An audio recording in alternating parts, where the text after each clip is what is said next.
sono destinata a morire.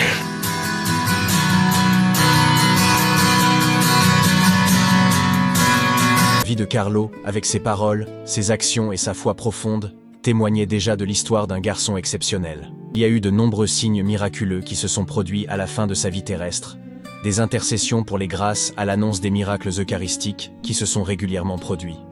Il était un garçon comme tant d'autres, passionné par les ordinateurs, pratiquant des sports, aimant les animaux et la vie sous toutes ses formes. Mais Carlo avait quelque chose de spécial, quelque chose qui le distinguait et qu'il partageait avec toutes les personnes qu'il rencontrait. Sa foi en Jésus-Christ, sa dévotion à l'Eucharistie, sa capacité à voir la présence de Dieu en toutes choses. Il a dit à sa mère qu'après sa mort, des miracles eucharistiques se produiraient. Et c'est ce qui s'est passé. Des cas extraordinaires ont été rapportés en Pologne et dans d'autres parties du monde, confirmant ses paroles. La vie terrestre de Carlo a été courte. À seulement 15 ans, Carlo a été frappé par une leucémie foudroyante. Il est mort le 12 octobre 2006 à Monza, mais sa mort n'a pas été la fin de sa mission. Au contraire, ce fut le début d'un héritage spirituel qui continue de croître et de se répandre dans le monde entier. Son corps repose au sanctuaire de la Spogliazione à Assise, un lieu qui a vu la transformation spirituelle de Saint François et qui accueille maintenant des milliers de pèlerins du monde entier, tous désireux de connaître et de prier sur la tombe de Carlo Acutis. C'est un lieu de profonde spiritualité, où le passé et le présent se rencontrent, où l'histoire de Saint François se mêle à celle d'un jeune de notre époque. Mais qu'est-ce qui a rendu possible la canonisation de Carlo? Les miracles survenus après sa mort sont nombreux et proviennent du monde entier. Mais comme nous le savons, l'Église a des procédures rigoureuses pour établir leur véracité. Pour être considérée comme un miracle, la guérison doit être instantanée, complète, durable et scientifiquement inexplicable. Ainsi, le premier miracle reconnu par l'Église concerne une guérison extraordinaire survenue au Brésil. Un enfant, atteint d'une rare et grave maladie du pancréas, était condamné par les médecins. La famille de l'enfant, dévote de Carlo Acutis, a commencé à prier pour son intercession. Contre toute attente, l'enfant a guéri complètement, laissant les médecins sans explication scientifique. Ce miracle a été reconnu par l'Église comme authentique, contribuant au processus de béatification. Un deuxième miracle a été officiellement reconnu, ouvrant la voie à la canonisation de Carlo Acutis. Ce deuxième miracle concerne une jeune fille du Costa Rica, étudiante en Italie. La jeune fille avait été impliquée dans un grave accident de vélo, subissant un traumatisme crânien qui l'a laissée dans un état désespéré. Les médecins n'avaient aucun espoir. La mère de la jeune fille s'est accrochée à la foi et à la prière, est allée en pèlerinage à Assise et a invoqué avec foi l'intercession de Carlo Acutis. Et le miracle s'est produit, la jeune fille, contre toute attente, a guéri complètement, témoignant de la puissance de l'intercession du jeune bienheureux et laissant les médecins sans explication scientifique. Zacatecas, Mexique. Alejandro est un homme simple, un peu plus de 30 ans, un travailleur, un père dévoué, un mari fidèle.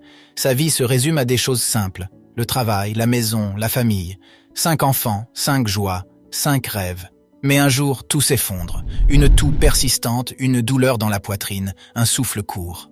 Les premiers examens, la peur qui grandit, et puis le verdict. Cancer du poumon, agressif, grave, un éclair qui déchire le ciel paisible de leur maison.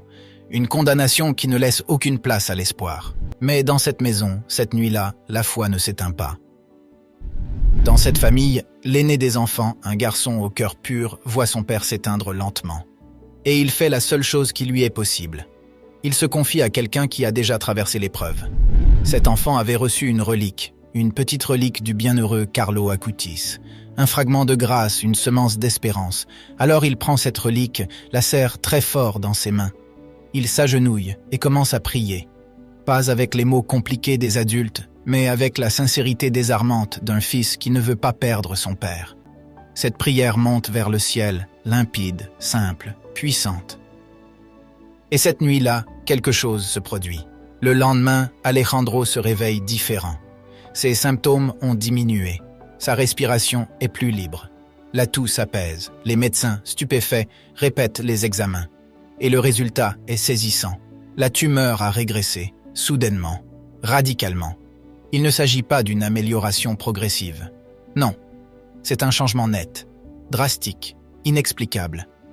Les médecins se consultent. Ils revoient tout, Ils ne trouvent aucune explication.